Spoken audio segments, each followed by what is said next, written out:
Welcome back to Kings of Columbus on the podcast. Doug Lesmerises, Bill Landis, and Bill Landis has done some revolutionary, perhaps proprietary research on Ohio State in short yardage. And Landis, I think you could sell it to people. It's like state secrets kind of stuff. Or you can just talk about it on this show. Which do you prefer? Both. I did text some of it out to our tech subscribers, so I guess in some respects that is selling it. I'm just happy. I have a tendency to over research for everything that I do, but I actually think it's going to come in handy here. That's why we're a good combo. You over research. I'm the opposite of that. So we are going to deal with short yardage for Ohio State. What they do, what they should do, how it compares to themselves, which is always the most valuable Ohio State standard, comparing the Buckeyes to the Buckeyes, how they compare to teams around the country. And then we're going to take some texter questions at the end, and we'll do what you watching, what you eating, what you thinking about stuff. But really, this is a short yardage podcast and show because we think it's so important. Because, Landis, I did ask our tech subscribers about this. And if you want to be a tech subscriber, some people do, some people don't. 614-662-4509 is a free trial. You get a 2-week free trial. Send a text to that. They send you a thing to sign up. I asked people like how concerned they are about short yardage for Ohio State. And generally the choices were, I'm very concerned, I'm concerned, I'm not that concerned, and I have no concerns. Okay. No concerns, 0. There's not a single person who cares about Ohio State who has no concerns. Very concerned, 46%. Concerned, 44%. Not that concerned, 9%. So at least 91%, Landis, and I think that's reflective of the fan base, is pretty darn concerned, and half are very concerned. The caveat I put on very concerned is you think it could cost them a game. And practically half the fans are there. That's why we're talking about this. It feels like to me, is it the number one issue around Ohio State football right now? Yeah, I think so. I think if you were able to give Ryan Day some truth serum and then have him partake of or participate in the survey, he'd also say he was at least concerned and perhaps very concerned. It was a major talking point in his press conference on Tuesday. He said they spent a lot of time on it in the off week. And because I think what he said, it might have been an answer to my question, right? It was in big games, especially, this stuff matters. If you're not good in short yardage when you're playing Western Kentucky, which they actually were good in short yardage in that game, but say you're not, you're still going to probably score a lot because you have one play touchdown drives. When you have to sustain drives in big games against good defense, this stuff is very important. And if they're not better at it, I agree with anybody who thinks it might cost them a game. So I thought maybe the most important thing, certainly one of the most important things that came out of Ryan Day's news conference on Tuesday was you getting him to say a number. Yeah. We are defining parameters here. All right. You can look stuff up. You're good at addition and subtraction, maybe even multiplication and division. Did you ever take calculus? Did you take calculus? Yeah, I did. I was very bad at math in school, but I did take calculus, yes. Yeah.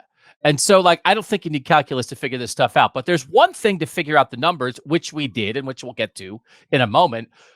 But what's the standard? And you got Ryan Day to say the standard. I'll give you the floor here because you made it happen. That's really important to this discussion.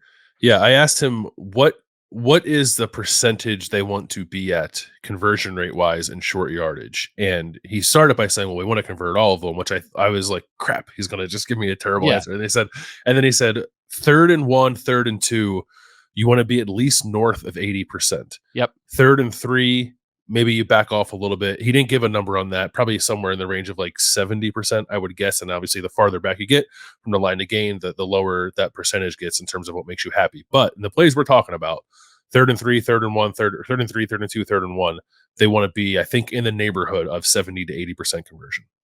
Okay. So give it to him. We're going to get into more, but like, I don't want to be one of those shows where we're constantly teasing the good stuff at the end. Yeah. 5 minutes in, give it to them. Are they at 80% on 3rd and 1 and 3rd and 2? They are not. Man. So, yeah. What if you were like, yes, they are. All of our perceptions are wrong. Yeah. Yes, they are. See you later. We're good. Let's talk about the Phillies winning a wild card game. Yeah. So I went back for all this research that we're talking about, at least on my part, I went back to the start of the Ryan Day era. And initially I was just looking at short yardage defined as 3rd and 3 or 4th and 3 and shorter. But then once he said, we want to be 80%, at least north of 80% on 3rd and 1 and 3rd and 2. I was like, all right, I got to go back and look at all the 3rd and 1 and 3rd and 2 plays. So I did, because I'm a crazy person. So I'm going to give it year by year. You are crazy. Yeah. While you were doing it, were you like, this is drudgery? I feel like a monk transcribing books in the Abbey. Or were you like, I was born for this? No, I thoroughly enjoy doing stuff like this, but like in the middle of it, my wife came into the room for something and I turned to her and I said, "Do you ever think about how weird my job is?"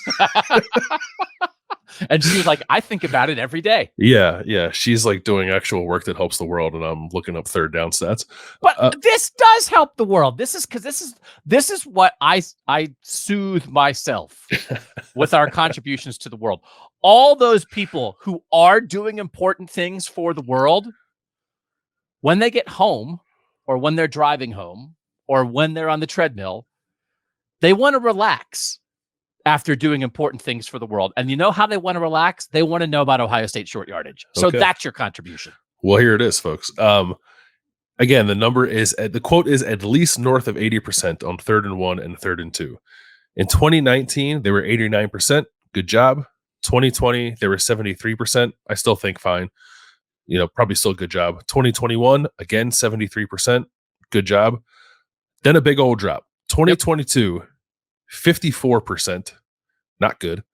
54% is like barely good enough just on 3rd down in general, let alone 3rd and short. So 2022, 54%. And currently this year through 4 games, they are at 50% on 3rd and 1 and 3rd and 2, 5 of 10. So that is not good at all. And one of the parameters is there's a great stat, cfbstats.com, that breaks some of this stuff down. They cut it off at 3. So it's like 3rd and 3 or less. Then it's like 3rd and 4 to 3rd and 7 or so. So like we have to go, for some of the comparison stuff, we have to go by their stats, because we're not going to look up the stats ours. We're just people. We're not going to look up the stats for every team in the country going through box scores for Clemson 5 years ago. So some of the comparison stuff we're going to do later is going to include 3rd and 3. But this Ohio State standard, it's funny because the defining moment, I think, certainly for me, I think for you, I think for a lot of Ohio State fans, was not getting the 3rd and 2 in 2021 in the 3rd quarter of the Michigan game. Mm-hmm. That was kind of the line in the sand. But as you just said, in that season in 2021, it wasn't a problem the whole year. But this discussion is almost from that point on, because it wasn't good enough in that game that mattered, that torpedoed their national title hopes. And now, all of 22 and where we are so far in 2023, it actually is a significant problem in a way it never was before that. I do think, like, having gone back through all those plays now, there were definitely signs, and I think maybe I remember talking about this or writing about it when I was at the Athletic at the time. The Nebraska game in 2021 was really bad. The Penn State game in 2021 was not great.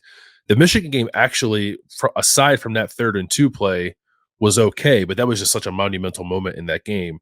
And it does feel like kind of since that moment, there's been a dip. There's been a hyper focus on this that I don't think has led to good process and good results for Ohio State. By who? Hyper focused by us, by fans, by everybody, by everybody. Yeah, by everybody. I think by us, by fans, and by us asking about it, and then in turn us asking about it, and also like Ohio State being aware that they needed to be better. They have really focused on this, and I think in a way that has the fixation, I think, has not led to good process and good results. Well, can we fix it on this show? Yeah, we're gonna offer ideas, I suppose. Yeah. I feel like, I don't want to put too much on you, but I feel like it's on you. I'll accept that responsibility, because I think we can act like the media can solve it, because people love that idea. Remember how how people are always walking around saying like, man, there's some problems in the world. You know who can solve the problems? The media. You know how everybody thinks that all the time, that everyone just trusts and loves the media and thinks we're so smart and we're into problem solving, right? That's a fair statement. Yes.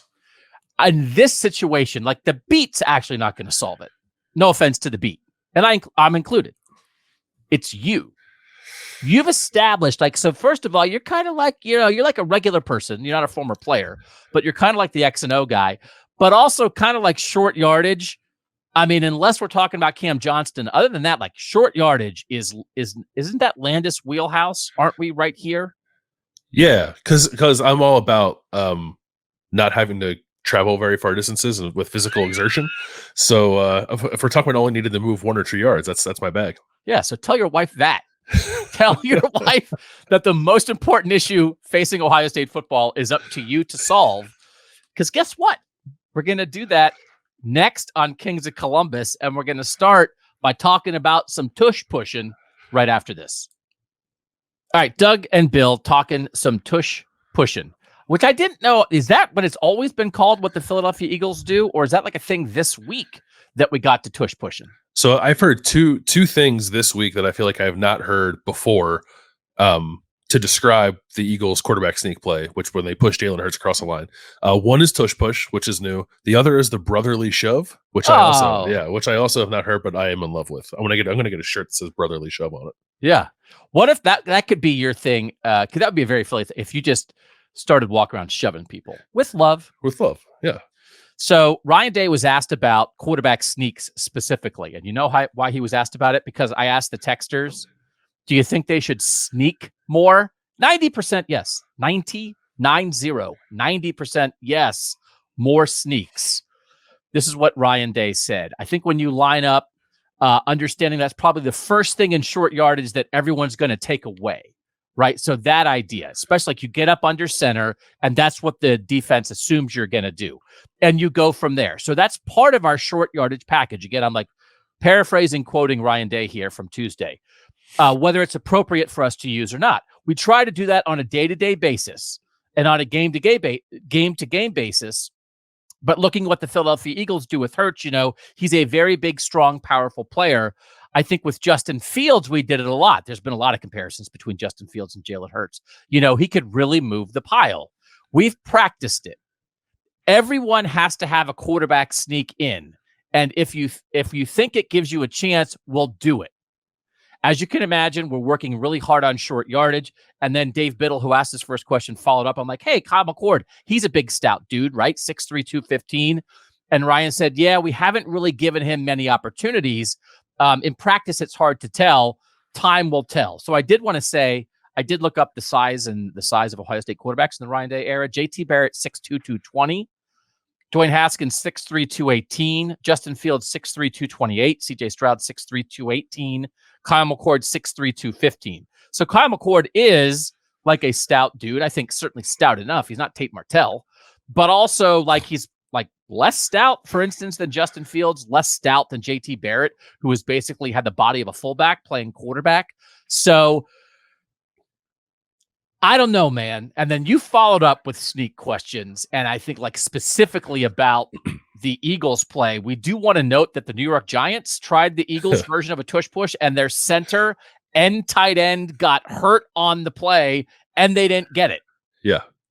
So that was a reminder that it doesn't mean that it works for everybody, but we are seeing some college teams do this now. Do you think so? There's actually like it's two questions, right? Yep. One's the sneak, one's the tush push. So the idea of the tush push, you line up people in the backfield and they help shove the quarterback forward. Let's go there first because that's less specific. That's philosophical. Do you think Kyle McCord, this offensive line, you could line up Chip and Mayan as they do behind Kyle and have both of them shove Kyle until he can't shove him anymore? Is Ohio State built for that? It's a fair question. First of all, before I answer it, we're not going to gloss over the disparagement of Tate Martell. All right, it was unnecessary. It was unnecessary. It was unnecessary. I just said he's not a guy whose tush you want to push. That's all I said. Cheap shot. Maybe you do. Cheap shot at Tate. He just has a little tush. There's not much to push. Can you imagine JT Barrett? He had a lot going on down there. Like that, like there's a lot to push. You need something, as Peyton Manning was getting very specific on the Peyton Manning show the other night about how you do it, right? Everybody grabs a cheek and away you go. That's all. You want to sneak Tate Martell? Is that where we are? Or are you just offended generally? He's just so little. He can just like walk under the line. Like, yeah. Like, where'd he go? Yeah. Right between Carson Hinsman's legs. Yeah, right. I Speaking of Carson Hinsman, like I think it's an interesting discussion, right? Because Carson Hinsman is not the biggest center in the world. He's under 300 pounds, right? It's funny because you and I were talking about Jason Kelsey, the Eagles center. He's also under 300 pounds. He is considered undersized for the position in the NFL. But the Eagles' offensive line in general, aside from him, is massive. They get a really good push, and the quarterback squats 600 pounds. Like all that stuff matters. Does Kyle McCord squat that much? No, I would assume not. He's a sturdy enough guy, though, I think. Ohio State's guards are on the bigger side, I guess, with Matthew Jones and Donovan Jackson. I think you can get a good enough push in the interior of that line to try to do something like this. The other part of the question too is it doesn't necessarily have to be the quarterback who takes the snap. You mentioned Mayan Williams and Chip Trainum. Like one of those guys could take the snap and get pushed by somebody else. If you want somebody a little more sturdy or beefy or stronger lower body doing that, I think he can do that. I saw the Eagles play the Washington Commanders over the weekend. And the Commanders brought, was it Logan Thomas, the former Virginia Tech quarterback who's a tight end now? He came in and took the snap, and they pushed him over the line to get the conversion as opposed to having Sam Howell do it. So there are a lot of ways you can do it. Snap it to Tyleek Williams. I don't care. Let's snap it to him and have someone push him across the line. I just don't know why you don't try it. It's within the rules.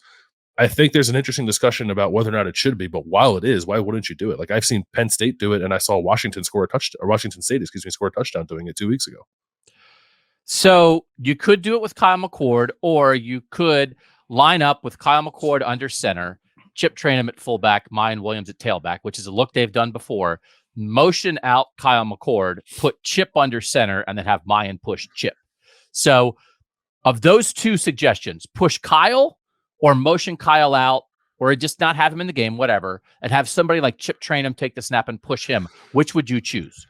I'd probably choose Kyle because of the comfortability in taking the snap. I actually think the mechanism of snapping the ball under center for the center and the quarterback it's not complicated, but it does require a level of comfort that I don't think people have just sort of innately. It's actually something I talked about once with Urban Meyer after he had left Ohio State and was just sort of like hanging around still. I asked him why they didn't go under center, because at the time Ohio State was doing it in 2019 and everyone was really excited about it. And he said like they didn't think their centers were comfortable doing it, so they didn't do it. And now if you practice it enough, I think you get comfortable. But at the moment, I would think I would rather have the quarterback do it because Ohio State goes under center so much already. So you would choose McCord over Chip. Okay. Yeah. So let me on the tush push before we move on. Should they try it in a game? Yes or no? Yeah, I think they should. I don't love it as a goal line play. Like some of the short yardage conversations about like truly finishing drives like we saw against Notre Dame. I don't know if you want to push your quarterback over the goal line because it's kind of messy. But in the middle of the field, yeah, why not? Will they try it? No, I don't. I think we're going to see them try some sneaks. My guess is they don't try the tush push. I think they'll do it more like we've seen them do it in the past. Okay, so now let's talk sneaks, because you can sneak without it being the tush push. And this idea, this is an amazing stat. How many games have they gone since they last tried to sneak? 10. That is bonkers. Is it not bonkers? Especially when they've been successful at it, right? In your research, they were very successful at it. 13 of 15 on quarterback sneaks in the Ryan Day era before they stopped doing it. What's happening? How can a team that's had this much trouble in short yardage the last season and a half, how did they just absolutely stop sneaking the ball? I think part of it is comfort with the quarterback, right? So they did it much more with Justin Fields. Justin Fields did it 9 times in 2 years. Since then, they've only done it 6 times, once with Kyle McCord and 5 times with CJ Stroud, which is actually, I thought, and I've said that I didn't think they did it after Justin Fields left. Clearly, I was wrong about that. They have done it 6 times since Justin Fields has left, but not nearly the same rate. And the last 2 times they've tried it, which was CJ Stroud against Rutgers in 2022 and against Iowa in 2022, it didn't work.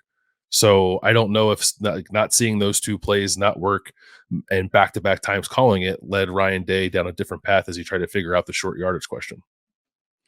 Does that make sense? No. Like it didn't work twice. It worked every time, then it didn't work twice in a row, and we're done.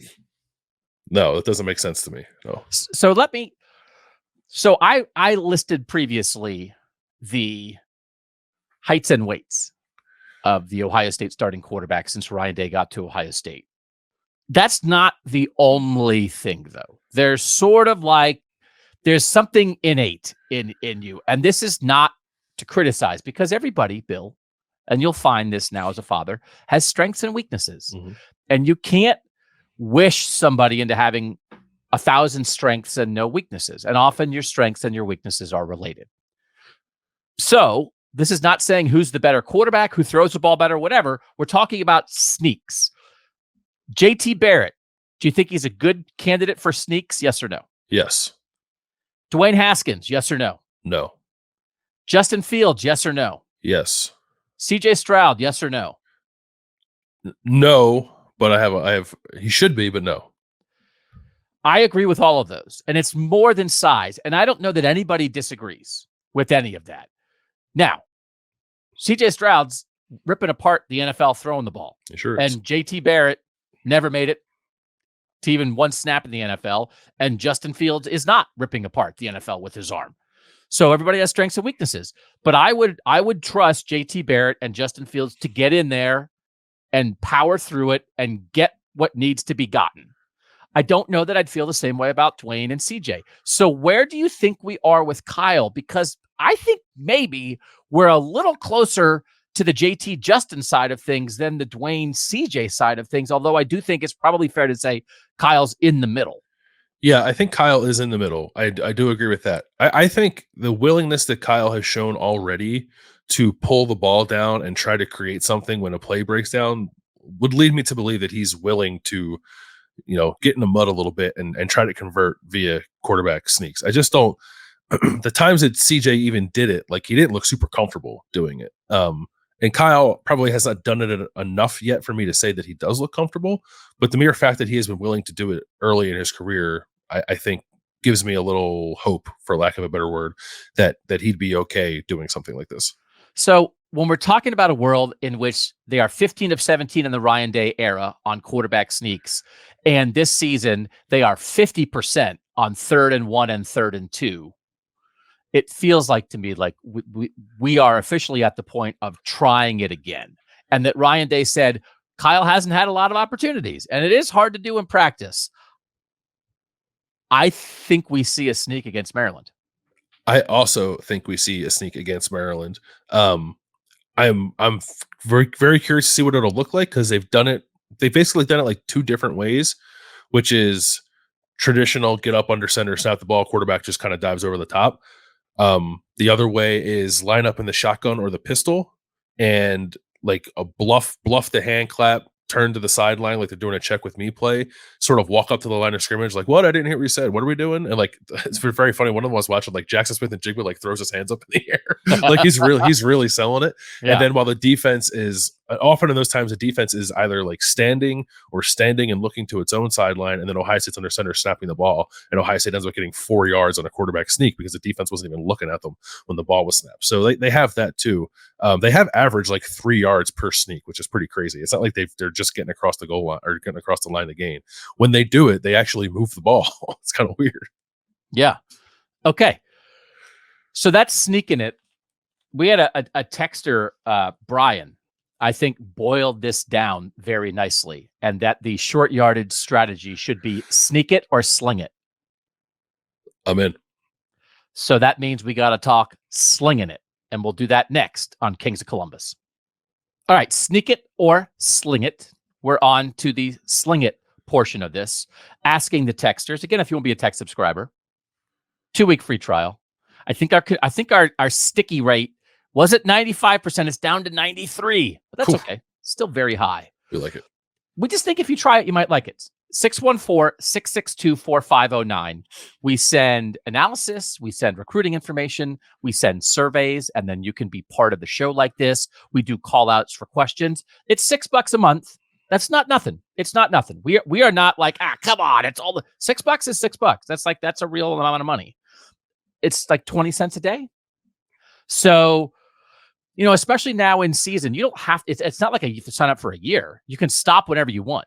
So you end instantaneously when you want to stop. You just type stop. So they're coming off a bye week. It's kind of go time for the Buckeyes in a wide open national championship race, which we're going to talk about a tiny bit in the texter question part of the show. We'll get into that. That's a show coming later, like bigger picture. We talked about a little bit on Kings of the North on Monday, Landis. We did think there were like 8 to 10 teams that were legitimately capable of winning a national title this year, correct? Yeah, it's probably honestly at least double the amount of teams I think you would typically consider at this point in the year. And guess what? Ohio State's one of them. So if you want to be in, right, it's like, hey, splurge for a couple months, for a month, or splurge for 2 weeks. It's the best kind of splurge there is. It's a free splurge. 614-662-4509. You sign up. You don't pay for 2 weeks. All right. Should they throw it or sling it more on short yardage? Yes, 86%. 86% of the texters said yes, throw it more on short yardage. 90% said more sneaks. 86% said more throws. So I looked at, and again, these are not Landis stats, so these are not as good as Landis stats. These are the 3rd and 3 or shorter, okay? And it doesn't include 4th down because the CFBstats.com does include 4th down, but they don't have yardage for 4th down. They just lump all the 4th downs together. Not a criticism. We appreciate their free stats. So it's just 3rd and 1, 3rd and 2, 3rd and 3. This season only, how often do you throw it? And all this research that I did was the top 11 in the AP poll because Bama's 11, and I wanted to include Bama. So that's why I didn't do 10. So of those teams, Ohio State throws it on 3rd and short the 8th most of the 11 teams. Okay. And the teams that throw it less than them are much more successful when they run it. So it is not a surprise that the 2 teams who throw it the least on 3rd and short of those top 11 are Michigan and Alabama. But their conversion rate on 3rd down is way past Ohio State. So here's how often the percentage of times they throw on 3rd and short. Okay. You understand what I'm saying, Landis? Am I saying this right? Got you. Oregon, 42% of the time they throw. Georgia, 37%. Washington, 35%. USC and Notre Dame, 33%. Texas, 29%. Penn State, 28%. Ohio State, 25%. Then it's Florida State, Michigan, Alabama. Michigan only throws at 12%, and Alabama only throws at 11%. But they're like awesome at it. So comparing Ohio State to themselves over the years, they have roughly thrown it around 25% of the time every year under Ryan. That's right in the range. In 2019, they threw it maybe more like 15% of the time, but that's because they ran it really successfully in 2019 with J.K. Dobbins. So the thing that I think I would zero in on here, Landis, is they throw it more than Michigan and Alabama, but I think when we think about whatever, I don't even want to say the word. I don't want to say the T word. I'm going to say the P word, physical. I'm not going to say the T word because there's plenty of ways that you can be T. Being T isn't only about being P, right? Correct. So this is about, and I don't even know if that's the right word because you know what you could do? You can block the heck out of people on an RPO and throw it, right? Doesn't mean you're not physical on a pass play. You know what your receivers can do? Like get off press coverage by being physical at the point of attack and getting open and being physical on a pass play on 3rd and short. There's just a little bit of a difference in identity. Alabama and Michigan don't throw it as well as Ohio State. But when you think about teams that are throwing it successfully this year, Oregon, Washington, USC, all throw it more on 3rd and short than Ohio State does. And I was very surprised to see where Georgia was. And I'm not going to go back and look at all the plays, but there's got to be a little bit of play action there. They must be faking some stuff and flipping passes to running backs and tight ends there. Yeah. But it's again more effective than what Ohio State's doing. So the bottom line is Ohio State is not effective on 3rd and short compared to basically anybody, but compared to the other best teams in the country. But they still run it a lot. And I think that's a bad combination of percentages. Yeah, I agree with you. It's because if you look at, I went back and looked at, I included 3rd down and 4th down when I was going through all the box scores from the last 5 years or 4+ years. Lately, like the last 2 years, basically, and kind of the last 3, it's been about the same conversion rate, whether or not they're throwing or passing in those situations. Which leads me to believe, like, if that's the case, and we all know their personnel sort of lends itself to throwing the ball more anyway, so why don't you just throw it more? So I think they should. I don't know that, lining up as often as some of these other teams are doing and trying to run it. Like, they're not built like a Michigan and Alabama, personnel wise. And I'm not saying they're worse off; they're just different.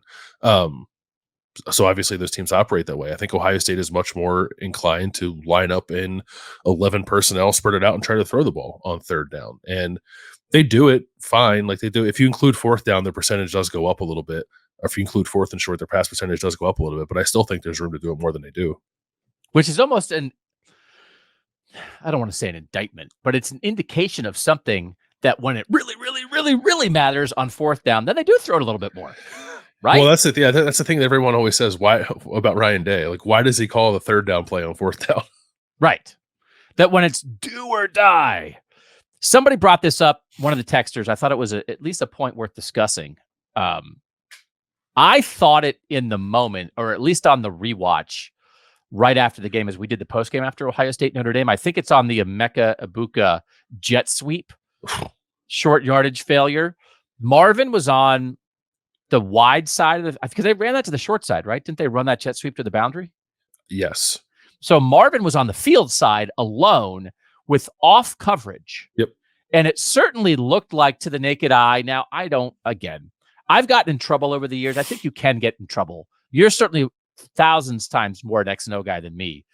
Like, every now and then I try to do like an X and O thing on social media, whatever. And I like do a screenshot and say, look at this. And then people are like, yeah, but like, if you did this, here's why it would fail, you idiot. Yeah. So I don't want to do that here. But I will say this. Didn't it look like there was off coverage? And if they just would have snapped it and slung it to Marvin, they would have had an easy 2-yard gain? I don't know. I know it's not that easy. The corner probably breaks on the ball as soon as you do that. But it was weird. It was off coverage on Marv on 4th and 1. Yeah, but we saw CJ Stroud and Marvin Harrison do like a bunch of sight adjustments on slants on third and much longer against Penn State last year.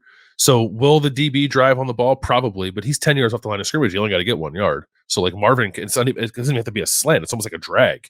Just literally start running horizontally. Don't even take a step forward, catch the ball, and just fall to the ground if you want to, because you're going to get the first down. So I don't know. I don't think it was built into that play. Like, Marvin didn't run a route, right? And he just stood there. Yeah, and Kyle, even if it was built into the play, like Kyle McCord got stepped on and was like falling to the ground as he handed the ball to Emeka Ibuka, because we were trying to figure out on that play in particular if it was supposed to be a fake to Emeka and then a pitch out to Chip, because Chip ran out that way wide. A couple of the offensive linemen on that side also kind of ran out wide. But Austin actually asked somebody in the Woody after that game, like, was he supposed to like fake the handoff to Emeka and then pitch it to Chip? And they said no. It just looked kind of weird because Kyle got stepped on and was falling to the ground as he handed it off. But that was the design the whole way. So in terms of success, and again, the Landis stats are better. I'm doing the generic regular person stats. You're doing the in-depth Landis X and O stats. Right. The generic person stats on 3rd and 3, 3rd and 2, 3rd and 1 lumped together. Their success rate in 19 and 20 on pass versus run was basically identical. In 2021, they were better running it, 74% on third down, 74% running it, 61% passing it. Last year, they were better passing.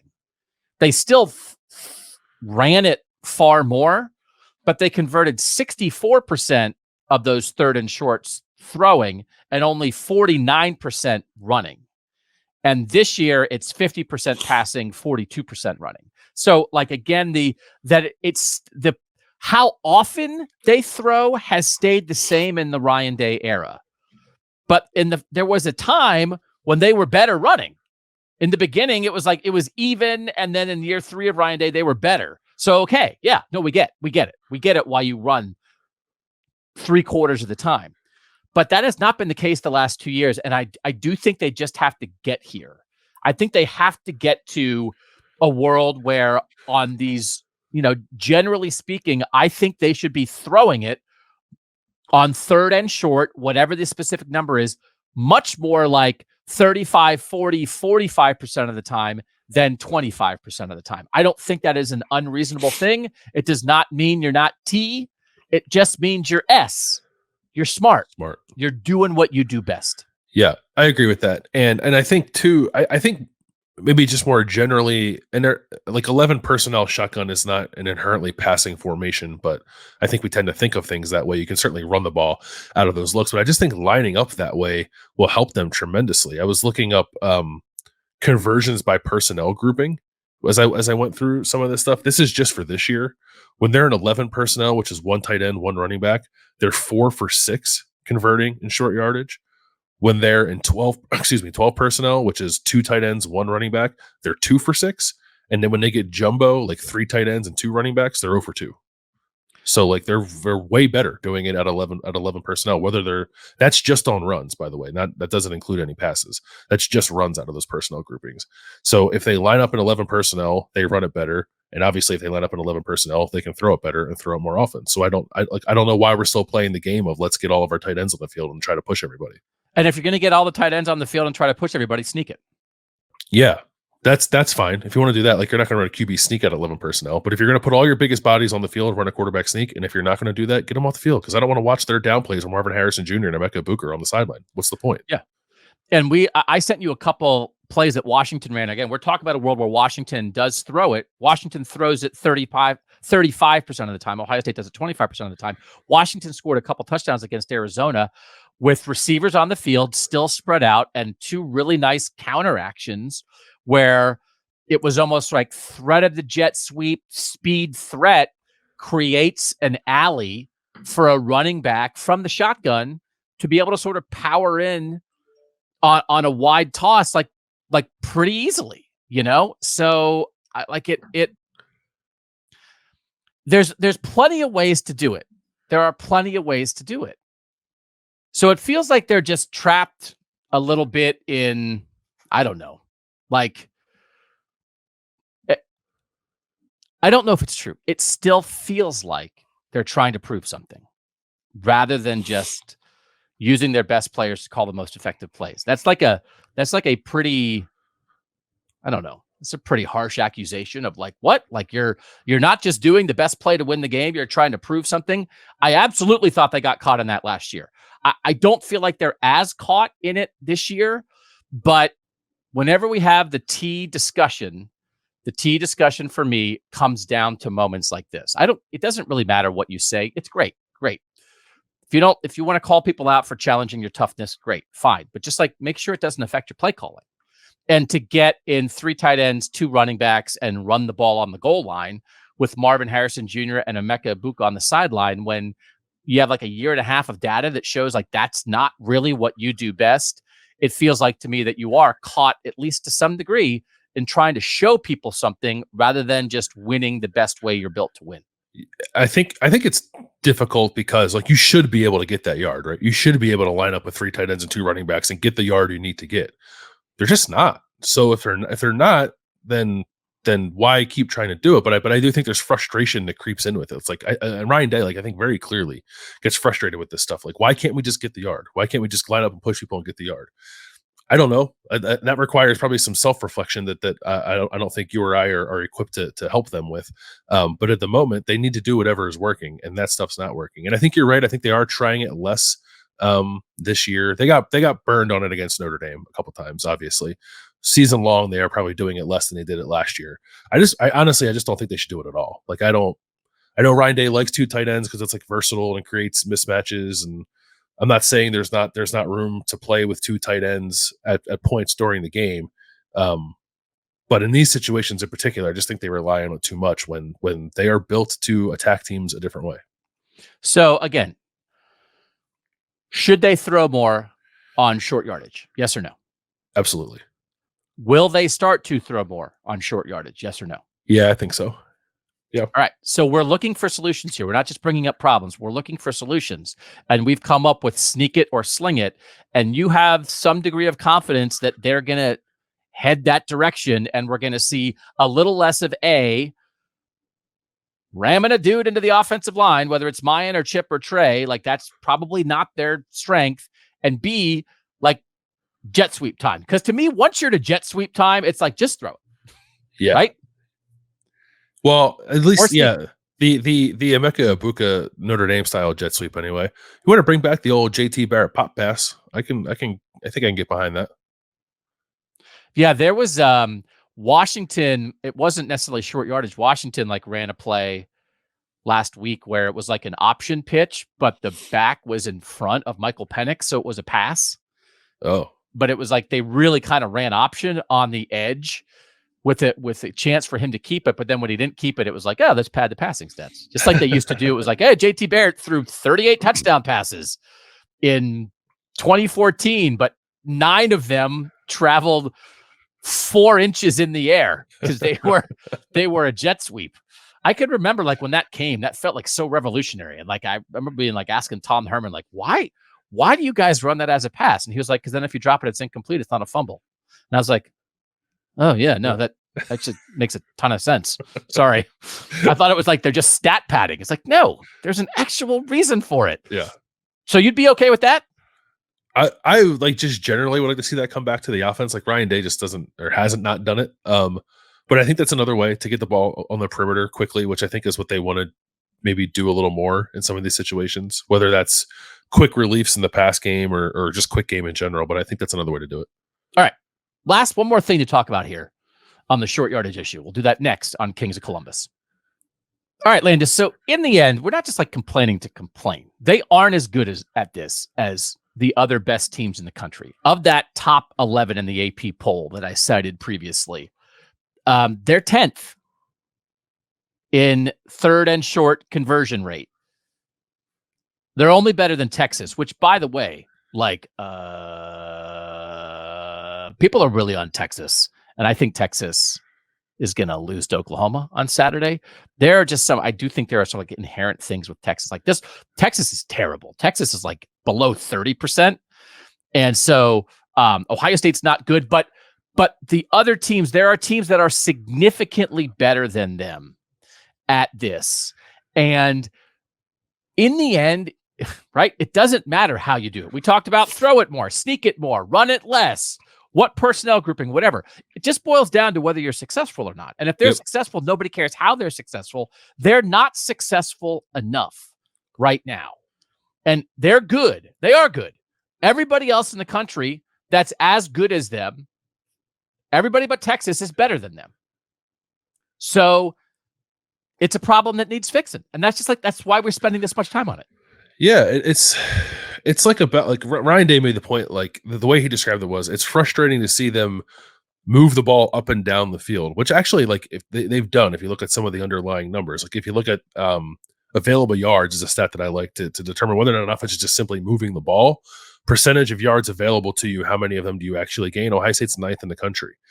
They've been better than that in the past, but they're 9th in the country. They're still really good, but they're not finishing drives enough because I think they get bogged down in these situations. It's kept them from finishing key drives, especially against Notre Dame. So like that's what we're talking about. We're not. I don't think we're trying to be panicky for the sake of being panicky. We're just, I think, trying to lay out like you need to be good in situational football to beat the best teams in the country. And Ohio State has beaten a lot of really good teams while being deficient in this area. And it's not to say they couldn't do it again, but wouldn't you want them to be better? Don't you want them to show progress? So that's why we're talking about some of the ways they can be better here. So looking at these other teams, right? Again, there's different styles to it. And when Ryan Day talked about that 80% on 3rd and 1, 3rd and 2, you back off a little bit on 3rd and 3, right? Again, we're lumping all of that together, 3rd and 1, 3rd and 2, and 3rd and 3. Nobody's at 80% this year, right? So this is a reminder. I do think it is a little bit valuable. As I've kind of thought it, I think as a fan, it's very easy to think, man, everybody else's conversion rate on 3rd and short must be like 100%. And it's not that easy. It's not guaranteed. But when you look, compared to the other teams, Oregon, almost 74%, Bama, 72%, Michigan, almost 71%. So those are the 3 teams in the top 11, over 70%. Penn State's at 64, still good.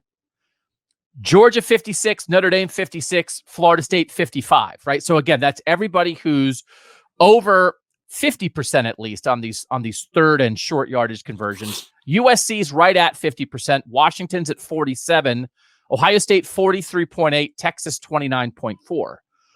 Like the gap between Ohio State and what Oregon, Alabama, and Michigan is doing, like that feels like the kind of gap that loses a game, right? That, hey, Ohio State played right with Oregon, Bama, and Michigan, but they converted and stayed on the field, or converted touchdowns and didn't settle for field goals, or didn't get stopped on the goal line, and Ohio State did, and that's why Ohio State lost. And so I think in the context of the other teams in the country, like it's clearly not good enough. Yeah, I think that because if you even look at like, and it's not a 1-to-1 comparison because it wasn't technically short yardage, right? But Ohio State should have won the 2019 Fiesta Bowl against Clemson, but they didn't because they couldn't finish drives. It's less of an issue, I guess, last year against Georgia. Although they did have the one drive they didn't finish. It was kind of key late in that game. Like that's all it is. Like you have to get touchdowns, and you get touchdowns by doing this stuff. Like you can score on one play 50-yard touchdown drives. Ohio State's certainly capable of that, but the moment will arise when you have to show an ability to convert in these areas. And Ohio State, I don't know that they need to be like worlds better, drastically better. If you look at some of these comparisons, they just need to be a little better than they are right now. And again, when you're looking at Oregon's leading this list at 73.7% right now. In 2019, Ohio State was 75.5 on 3rd and 3, 3rd and 2, 3rd and 1. 2020, they were 73.3. They're right there. 2021 even, they were 71.2. So this is where they used to be. They used to be at the top of a list like this. Last year, 52.5, right now 43.8. So this is something that has cropped up. Again, if you want to draw the line at the Michigan game in 2021, but really it's last year and this year. And do you agree? We'll go back to the question I asked the texters at the very beginning, like the concern level of it could lose them a game. Do you feel like that this is the kind of thing that could lose them a game this season? Yes, I do. Yep. I actually think I don't think that list is particularly long, but this is on it. Things that could lose them a game. Yes. And I feel like the two things, if we coming off last year, the two things you would say is short yardage conversion on offense and giving up big plays on defense. And it feels like they've changed a lot, as we've discussed, of their defense to get better at not giving up big plays. So one thing, not only is it fixed, but it was a wholesale philosophical change by the guy in charge of the defense to fix it. And by the way, they're playing better. They got some better players in there. Their secondary, I think, just from a talent standpoint, is better than a year ago. But Ryan's always talking about, what's he talking about? Players, coaching, scheme, right? Those are the three things. I feel like in addressing the biggest issue of the defense from a year ago, they've adjusted all three of those things. And in addressing the biggest issue from the offense a year ago, have they addressed any of it? No, it looks very similar. Their way of addressing it was like, oh, we're going to throw that fullback pass more than they did last year, but that's it.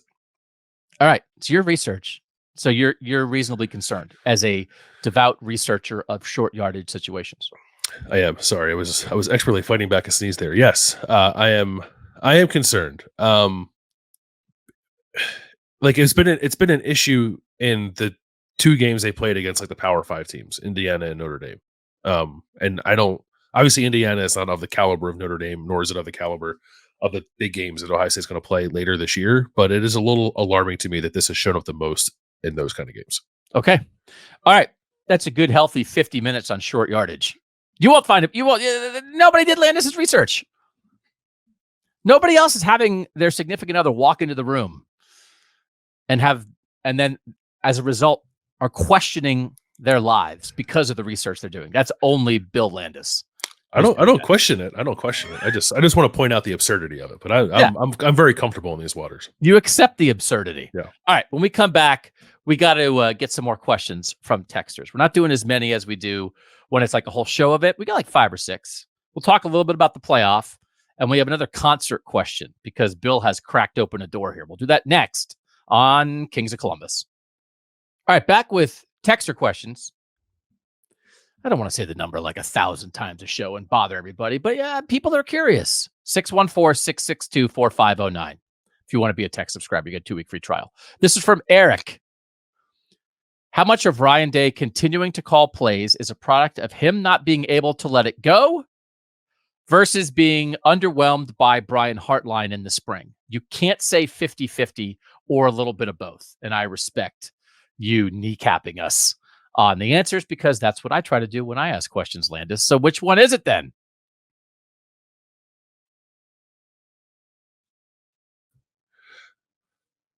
I have no reason to say that it is um, him being unimpressed with Brian Hartline, because I honestly I don't know. I don't think that's it. I think it is 99.9% Ryan Day being unable to fully let it go at this point.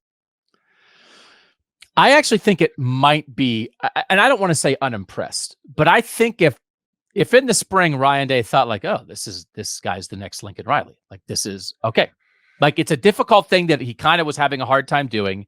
But if the guy blows you away, the person that you're handing it off to blows you away, then I think it makes it easier to let go of. So I thought there was room for that like, oh, this, because the thing I don't think he could do, he was reluctant anyway, but the idea of we're not going to be as good calling plays if I do this, right? Mm-hmm. And that's a high bar because Ryan Day's been doing this for a long time. It's how he got the head coaching job at Ohio State because he was so good at it. Yes, Gene Smith said culture and all that stuff. If he wasn't a good play caller, he wouldn't be the head coach at Ohio State. Imagine how good you have to be.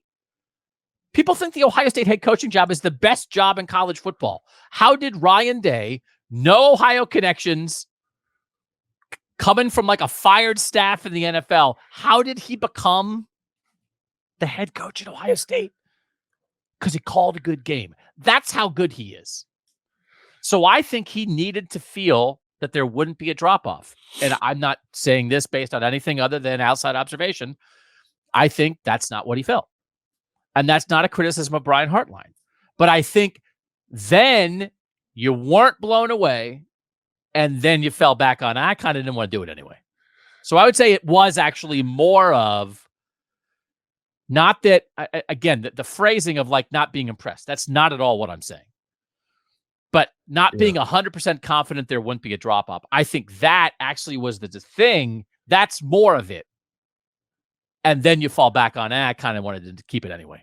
Yeah, I mean, I guess so. But then, like, of course, there was going to be a drop off. Like, your expectation is it's going to be exactly the same, if not better, with a guy who's never done it before. I didn't say it was a reasonable expectation. Okay, as long as we agree on that, like, because that is a totally unreasonable expectation for Ryan Day if that were the case. Yeah, because it's one of those things like at Ohio State to be like, well, this was kind of this was a reset year for us anyway. If there's a couple hiccups, that's fine. Where it's in service of that doesn't exist at Ohio State. Yeah. So you have to have the same level of confidence. I'm not saying it's fair, and I'm not saying it's reasonable. I do think it's reality. When can you ever take a step back at Ohio State? You can't. We'll take a little bit of a step back so everybody can learn and grow. Are you kidding me? Learning and growing? There'll be people with torches in the streets. Yeah, that's right. That's true. I agree with that. All right, Justin Fry. This is from Chris. Is Justin Fry an Ohio State level offensive line coach? Landis? I mean, yeah, I think so. I think last year was good. Like, I liked what he did last year. Now you say like, whoa, he inherited Paris Johnson, DeJuan Jones. True, fair. That's true. I think that DeJuan Jones was a better player than he was the year before when working with Justin Fry. It's hard to say with Paris because Paris didn't play tackle the year before. But if the charge was like, get Paris ready to play like a first round left tackle and then become a first round left tackle, he did it. And I thought their offensive line was pretty good last year. Had some deficiencies, sure, but pretty good last year. Was very good at what they needed them to be, which is pass blocking for CJ Stroud and those receivers. This year they're working through some stuff, and it's hard for me to make a judgment until we see what this becomes. I don't know what it's going to become. I don't think we can make that judgment off of 4 games. If you feel like they haven't gotten better over the course of these 4 games, and I honestly don't know that I have, I think that's a fair criticism of Justin Fry. I kind of feel like they've been more or less the same. I don't feel an upward trajectory with them at the moment. And I need to start feeling that. I think they feel really good about Justin Fry, but he was good last year. I think his recruiting is okay. Like, they didn't get Brandon Baker, and I understand that. Well, like, the Jordan Seaton's still out there. So if they get Jordan Seaton, I think everyone calms down a little bit. And I know they feel really good about the guys they got last year, even though some of them weren't highly ranked, for whatever that's worth. So, I think he is. I think he can be up to that level while still leaving a little something to be desired, if that makes sense. I think coaching, probably yes. I think recruiting, which is part of coaching, certainly up for grabs on that answer. We have no proof that he is. And now it's being compared to, is he better than Greg Studrawa, who fell off at the end at Ohio State? Maybe, but is he as good as like Greg Studrawa earlier? Greg Studrawa at Ohio State? Is he as? I mean, even right, like Isaiah Prince. I guess that was Ed Warner, but it's like Isaiah Prince. Did the world think that Isaiah Prince was a spectacular starting tackle at Ohio State? No, No. he's a Maryland guy. He was a top 100 national recruit. He got here and started 3 years. And by the way, he started for a team that played in the Super Bowl in the NFL. So he wasn't Paris Johnson, but have they landed a similar non-Ohio national top 100 tackle? When's the last time? That's what's on the table here. They got it. Justin Fry has to do that, right? Doesn't he have to? Yeah, I honestly don't know. I think the more important thing for Ohio State is actually making sure you're correct in your evaluations with the Midwest offensive linemen, the guys in your backyard, which I actually think Greg Shadaro was also bad at, and that was, in my opinion, worse than not getting J.C. Latham. Who's the guy you just brought up the other day when we were talking? An Ohio guy who's playing well somewhere else. Oh, I was talking about Mitchell Evans at Notre Dame, the tight end. Oh, yeah. Oh, yeah. Who by the way, fault. No, I'm just kidding. No, well, I think Ohio State wanted Mitchell Evans to come here and play offensive line. When he was coming out of Wadsworth High School, I think it's he's going to be a tackle or a tight end. Then he went to Notre Dame to play tight end. Some other schools, I think, including Ohio State, saw him more as a tackle, and then I guess he wanted to play tight end, and he looks pretty good at it. But there are other guys we did the tackle pod. We talked about a few other, and it's not it's not a laundry list, right? It's just 2 or 3 guys, right? You take them instead of taking a Trey LaRue, who's just never going to play here. That kind of stuff I think is really important. And there's no proof of this other than what you hear from people in the Woody, right? They took 3 Ohio offensive linemen in Justin Fry's first recruiting class, and they're very high on all 3 of them. Luke Montgomery, Josh Padilla, and Austin Saraville. They're not on the field for us to say whether or not that's true. I'm just telling you what we get told by them. But those are the kind of players I think you need to hit on more than well, not more than if you're going to get 4 or 5 stars, then that's great too. But I just don't think Ohio State's ever going to live in that world, because I think offensive line recruiting is geographical probably more than a lot of other positions. So they got to make sure they're hitting on that stuff. And I think Justin Fry probably has a better eye for and a willingness to do the digging to find those right kind of players. Jury's out. We need to see it, because there's a development part too, right? Again, I've talked about it plenty. Ed Warner got mad at me at the end of his career when I said they weren't recruiting well in the offensive line. But Pat Elflein, low-rated guy that Ed Warner develops into an all Big Ten player who goes whatever it was in the 3rd or 4th round of the NFL draft. That works too, right? Yeah. And or Billy Price too. Billy Price, the high school defensive lineman who comes here and because a 1st-round pick as an offensive lineman. Yeah. And that, Justin Fry finished off DeJuan Jones, but Greg Studrawa was sort of got him here and helped create what DeJuan Jones became. Yep. So you got to do one or the other. You got to land big national dudes who everybody wanted and are maybe going to be great no matter where they go, or you got to get lower rated Midwest kids and develop the heck out of them. And we don't have proof he's done the first, and he hasn't had the time to do the second. But you've got to do one of the two if you're going to have great offensive linemen at Ohio State. Yeah, agree. All right. This is our guy, Luke, who was on this, and then Jim Knowles said what Luke thought at the news conference on Tuesday, so he was very excited. He said, I went through both touchdown drives by Notre Dame, and I texted you both that I didn't think it was a result of fatigue, because I said to Jim Knowles, do you think they were tired? And Jim Knowles said, no. I thought it was a result of Notre Dame using a lot of motion and pulls that distracted Tommy Eichenberg and Steel Chambers and changed the run fits. And then that led to missed tackles. And then Luke goes into it more. And Jim Knowles basically said that and kind of said that Tommy and Steele didn't have a great game and they need to play better. But Jim Knowles also said, I didn't make the adjustments. And he particularly specifically, this is why Luke's so excited, specifically talked about the motion and the way they use the tight end and changing some of the gaps. It's odd. The linebackers have been very good the last 2 years. Does it feel like a one-off there that Jim Knowles will do a better job getting them ready and then Eichenberg and Chambers will get back to what they were doing? Or did you see anything with the linebackers against Notre Dame that you're a little curious about? I think mostly a one-off. The one thing that I do have in the back of my mind is that Tommy and Steele are not the biggest linebackers in the world.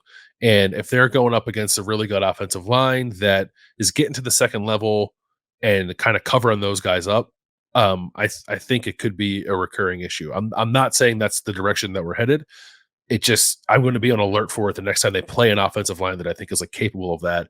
And maybe they don't see that until they play Penn State and then probably Michigan after that. Maybe Wisconsin. They've got a couple of decent guys. So I think that was part of it. I think it was mostly that Tommy and Steele didn't play their best, I think, in a game where they were seeing things that they hadn't really prepared for. So like that's coaching and players. And I'm glad that Jim Knowles took some responsibility in that. I agree with Luke. Like I talked a lot about like, I wonder if they were just getting worn down like immediately after the game. Then going back and watch it, I didn't feel like Ohio State was getting knocked off the ball because they were tired. I do think it was run fits, bad eyes, and then missed tackles a time or two. All right, this is from Matthew. Please talk me out of my madness. But is this year's Ohio State defensive success against big plays occurring because teams are now trying to eat clock with long drives instead? And I think no. And you kind of pointed this out, Landis, that maybe Notre Dame wanted to try to take some shots and Ohio State just took it away. I think they are eating clock because Ohio State's taking it away. I don't think they're choosing to eat clock and then they're not even trying, and that's why the big plays aren't happening. I agree with that too. You have to attribute some percentage of it to who they've played, right? Like Indiana, I just think is going to do it. Youngstown State probably isn't going to do it, but like Western Kentucky was trying to create explosive plays and couldn't.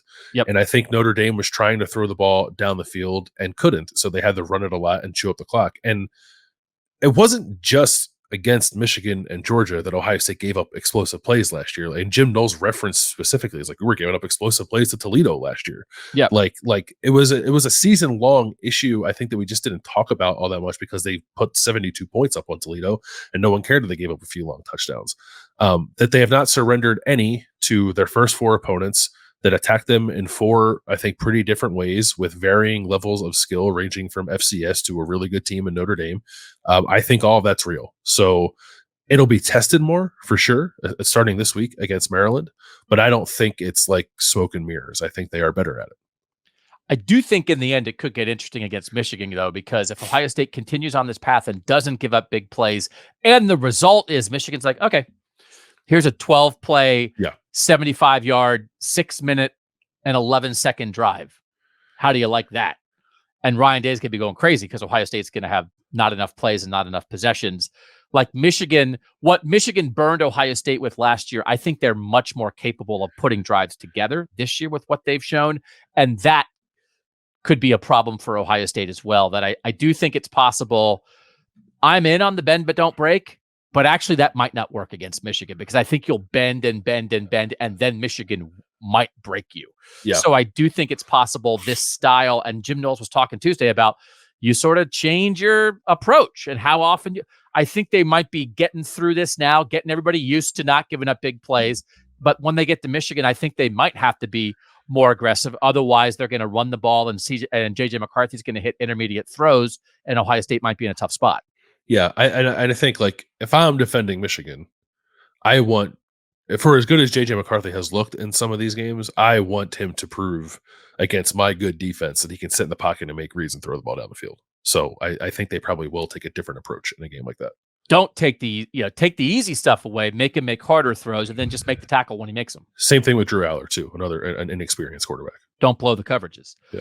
All right, this is our guy Sean bringing up Ari, which is always great to have Ari Wasserman with us spiritually on the podcast. Ari has been burning the torch against expanding the playoff to 12 teams on Twitter this week. He tweeted this: after this season, Ohio State won't play another meaningful regular season game ever again. Oh, that doesn't sound like something he would say. No. What do you think of Ari's argument against expanding to 12, and do you think he's right about Ohio State's regular games meaning far less starting next year? There's another 12-team question that I want to get to, but we'll keep it at this for now. No. Yeah. No. Should every Ohio State 5-star recruit move to Malibu in the middle of their freshman year? No. I guess he thinks it. And we'd say the same thing if he was here. It makes me wish he was here. No. We all have to change our definitions of meaningful. But the thing that is going to happen I don't think Ari is taking this into account now is, are players and coaches and fans still going to want to win on Saturday? Regardless of like what it means? Are they still going to want to win? Or they can be like, it doesn't matter if we win. They're still going to want to win. And you're still going to be mad if you lose. But I have been very much on the idea of like, I think we're past the point in a world of NIL, in a world of billion-dollar television contracts, in a world of social media, in a world of mental health. I think we have to be done with the idea that, hey, congrats on all your offseason work, but your national title hopes are dead in September because that's cool.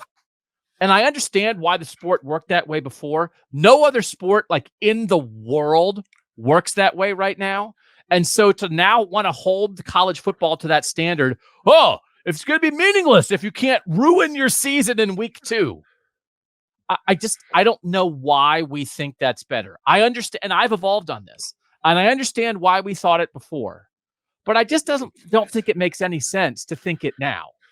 Because yes, a school like Ohio State's going to have a lot of wiggle room, because I've said a 2-loss Ohio State is in every single year. That's a lot of wiggle room.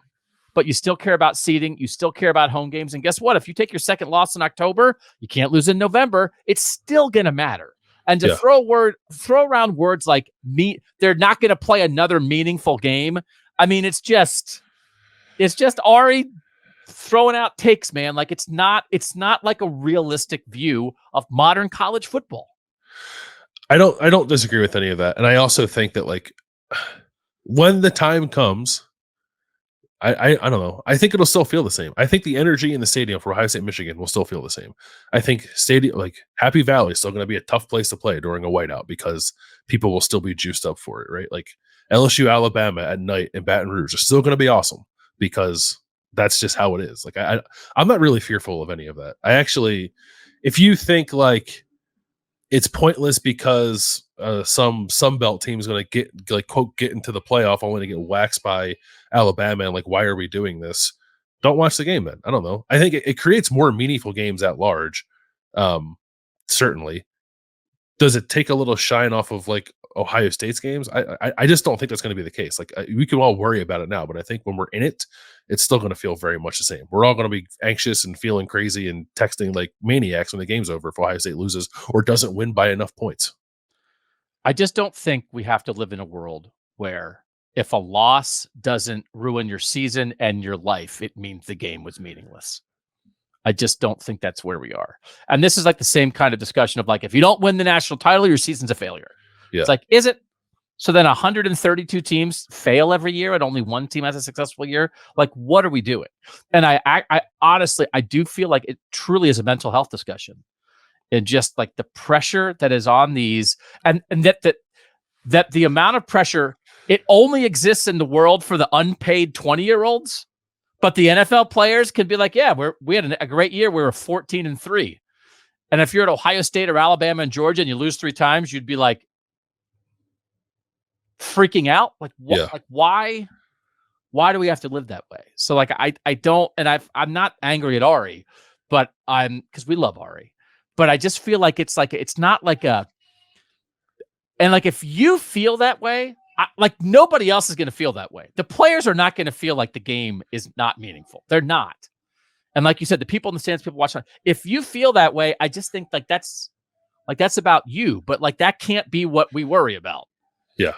Like I'm really in on, you've got to let them lose. And I had a good conversation with CJ Stroud about this last year. And I think just to live in a world where you must seek and achieve perfection or feel like you failed, that's no way to live. It's no way to live. 12-team question to follow that up. This is Josh. If the playoff was expanding to 12 teams this year, I would A, feel more confident this Ohio State team would win the Natty. They'll figure things out and peak at the right time. B, feel less confident in this Ohio State team. There's too many landmines to dodge. C, feel no difference in probability for my Ohio State national title hopes. What would you choose? If there was 12 teams right now, you'd be more, less, or equally confident about their national title hopes. I'd be in the AA category, right? That's more confident. Like, yes, margin for error and an ability to ramp up while maintaining your ability to ramp up to something and playing your best football at the end of the year. Yeah, I would very much be in the A category. And I think history shows you that. That's always the case with Ohio State. Get in, they've got a shot, other than 16. I think I said on this podcast that Ohio State had not been shut out since 93. I was talking about somebody and they're like, no, 16 in the playoff against Clemson. I was like, oh, man. Yeah. That one fell out of my brain. So I guess I was looking at regular season games and not playoff games. So like, don't go get shut out in the playoff. But I do like most of the time. That was the exception to the rule. That was the one team that didn't deserve to get in and got in anyway, and then showed why they didn't deserve to be in. The rest of the time in the playoff era, Ohio State's been good enough to deserve to be in, and they got tripped up along the way. So Ohio State absolutely lives in that world, especially in a world where those games are indoor or in warm weather. Yeah. Get in, take your shot.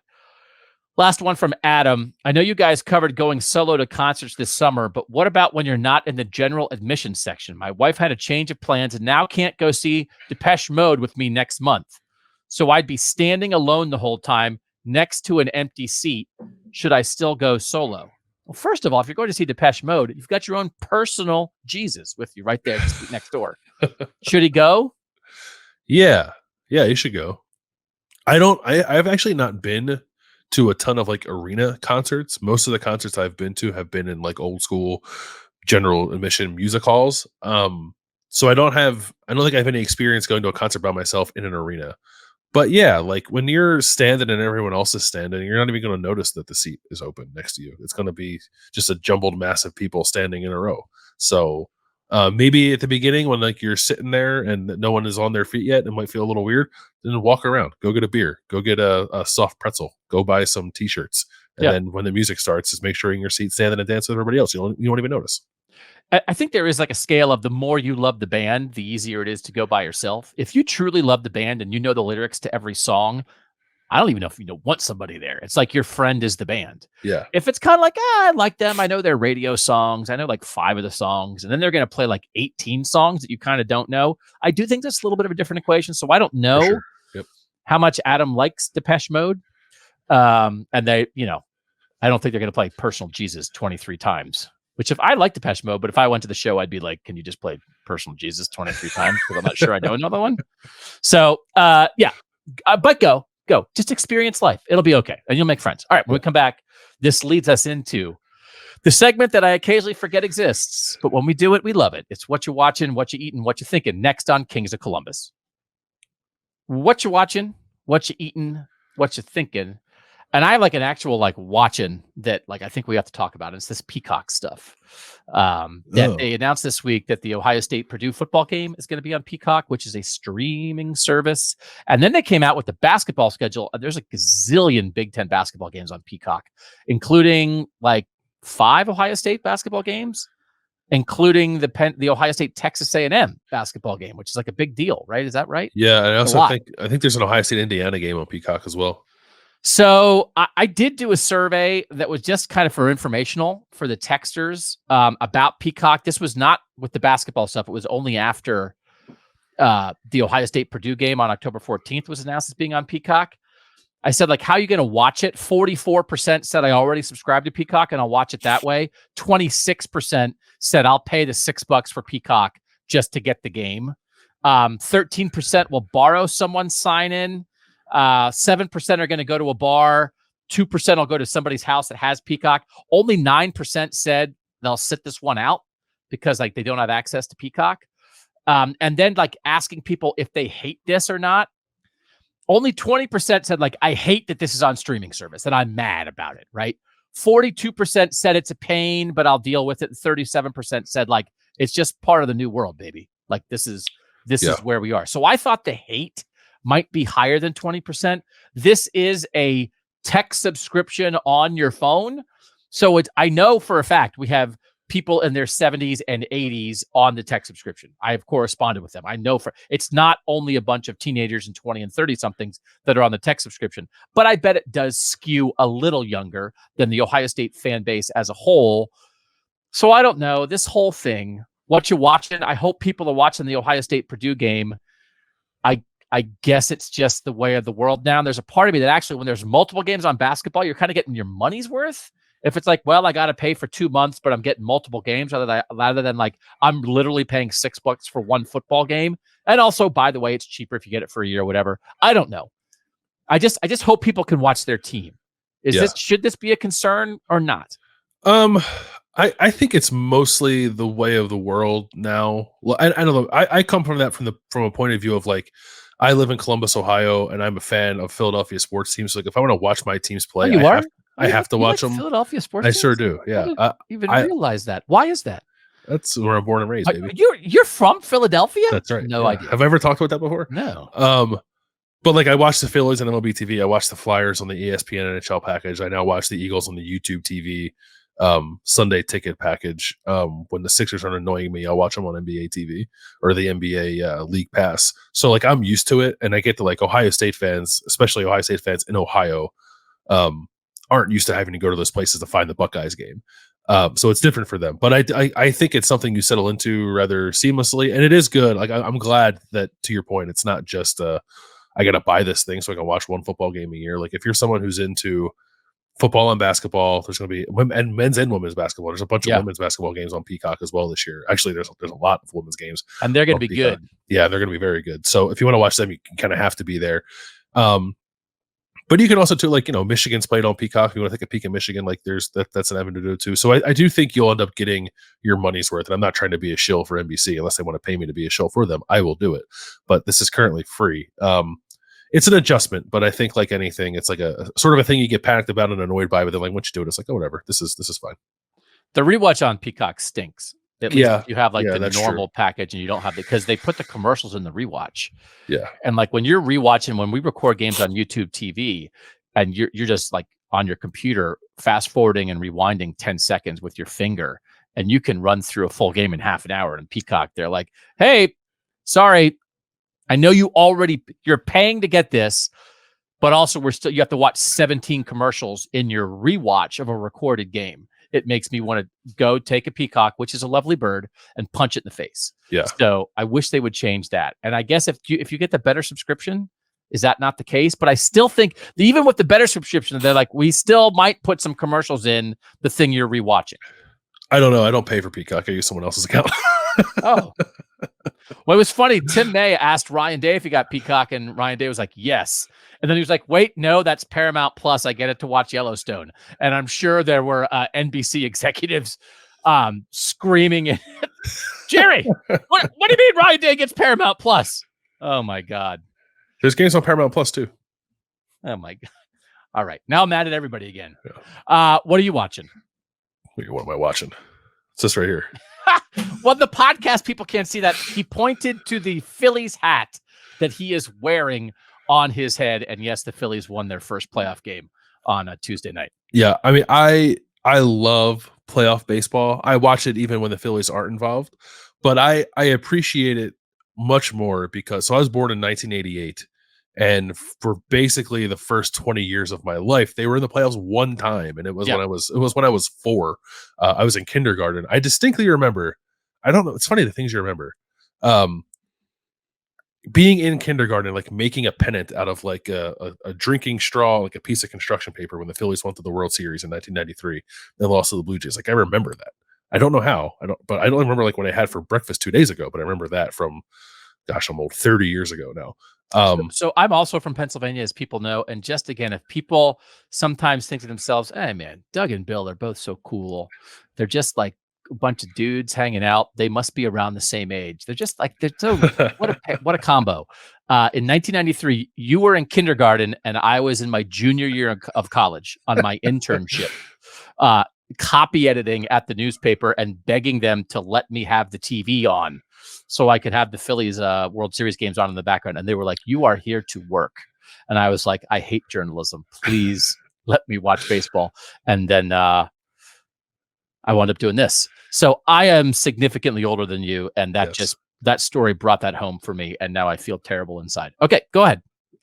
It's just like I said, I love playoff baseball. The Phillies are the team that I like the most, and that I am most passionate about. Regardless, I know I say go Birds a lot. I know that, but that's more like a meme.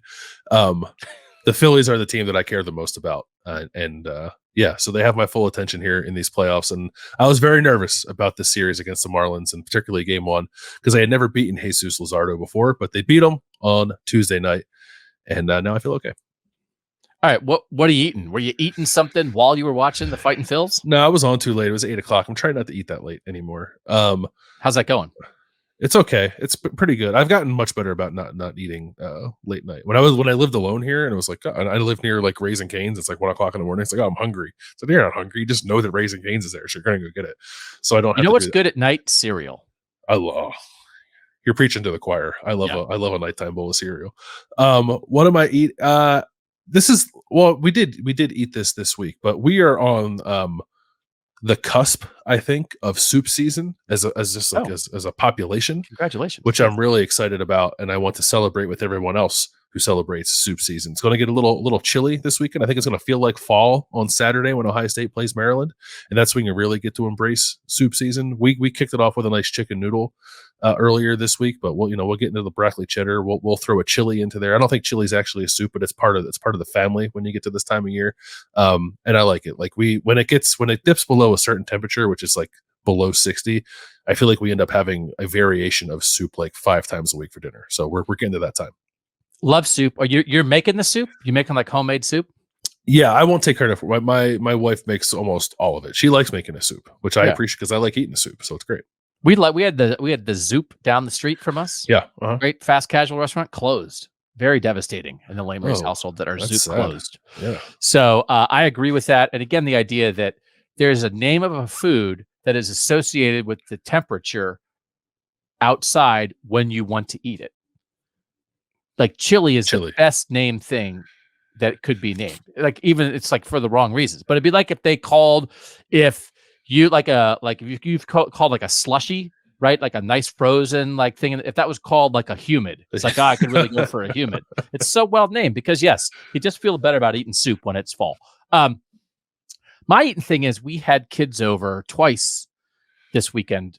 This past weekend we had a band party and then we had kids over after the homecoming dance. And so you order the pizza, you make the pizza order.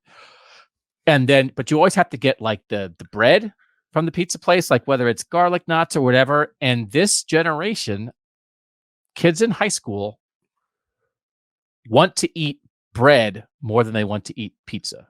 Like their pizza, there was leftover pizza. There was not we got like 4 orders of Domino's 32 little bread things. We got 4 of those and they were gone. They wiped out. And we got like 8 pizzas and like 4 of the pizzas were left. And I'm just stunned because I feel like in my generation, it's like, what if you were in high school, what better thing could you get than pizza? Right. And now the pizza is too fortified with something that possibly might have a thing that would fuel your body, whether it's cheese or pepperoni or something. And they just want bread. I'm fascinated. Like what? Like it's like, pizza's too much of a real food. What are we doing? Yeah, that is interesting. Like I love a breadstick as much as the next person. I am in we talked about our buddy Ari earlier. I'm in agreement with him that the Domino's cheesy bread is the top of the pyramid when it comes to fast casual appetizer. But appetizer it's pre, not instead of. Yeah, you have dough, cheese, and sauce to go along with your dough, cheese, and sauce. Yeah. I don't know. I'm just stunned by it. Also, just a rough survey at homecoming. I worked the concession stand. We had orange Gatorade, red Gatorade, and blue Gatorade. And the blue Gatorade went much faster for the high school students. And I said that to Berm, and Berm was like, oh, yeah. High school kids, blue Gatorade. That's where they're at. I had no idea. Do you have a preferred flavor? Not blue, because blue's not a flavor. Yeah. I don't know. I like the orange or the cherry. I don't know. You'd actually know that Austin or our pal and yours, Austin Ward, put me onto the cucumber lime Gatorade. Is that a real thing? That's made up. Are you punking me? No, it's real. And you can get it in the zero variety too, so no sugar. Very good. Oh, all right. I'll have to check that one out. I don't think the high school kids would like that though. All right. So what are you thinking about? Nothing, because I have a cold and my head is killing me. You have had a rough start here. You've had multiple things popping up since we started this pod, whether it's allergies or a sinus infection or whatever. No, it's because I have a child who's now at daycare and is now a living petri dish who brings home his diseases to me. But you're probably going to keep him though, right? Yeah, he's fine otherwise. Yeah. Okay. So this is an a rebuttal to your baseball love. I have been in an American League and National League fantasy baseball league, 2 separate ones, run by the same person with the same group of people for either 27 or 28 years. I got into it at the first job I had out of college. either in like 1996 or 1997, and I've stayed in it with those people, even though I left that place in 1998 and moved. These are my leagues, and I'm in my football league there. My daughter's in my football league there. I've been in a basketball league there. It's the greatest fantasy sports commissioner in America is my friend who worked at that newspaper with me. And I'm going to drop out of the baseball leagues after like 27 or 28 years. They're keeper leagues where you like really try to, and it's an auction league. So it's like somewhat sophisticated. Like I got Ellie De La Cruz as a minor leaguer this year for like a really cheap price. And I could have him now for like 5 years. And like that didn't excite me. I had Mike Trout as a minor leaguer. I had him like the first 8 years of his major league career because I signed him to a huge contract. And my interest in baseball has been dwindling. It is officially zero. And I didn't even look at my teams this year because I don't have any interest in baseball at all. And it's like, why the fantasy baseball league has kind of kept me in it a little bit. And frankly, when I was at Cleveland.com and there were times when I needed to pay attention to the Guardians or write about the Guardians, that kept me in a little bit. But now that I'm all college football, I can't name players. I have no idea what's happening. I don't know who's good and I don't miss it. And I'm dropping out of my leagues.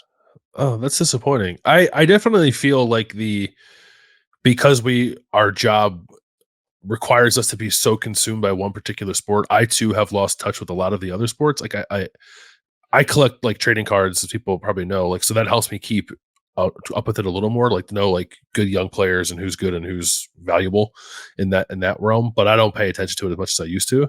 But it makes me sad that you're letting that go. You don't you're a guy who grew up watching the Phillies, like the Phillies number one sport for me was baseball. Like the Phillies getting to the World Series last year, like this does nothing for you. Then being back in the playoffs, it's just like, nope, don't feel it anymore. Nothing. So, and I really like the fantasy league was the main thing. Like I can remember, I looked it up so I would know because I can remember doing it. I was covering an NCAA regional in Philadelphia when I worked in Wilmington, Delaware in 2001.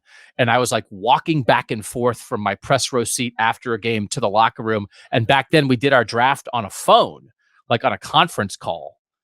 And I can remember I strategized, like I wanted to get this guy. And so since it was on a conference call, I mean, obviously this is ridiculous now, but I put up for bid. I was like, I'll put up Albert Pujols. I don't even know how to say it.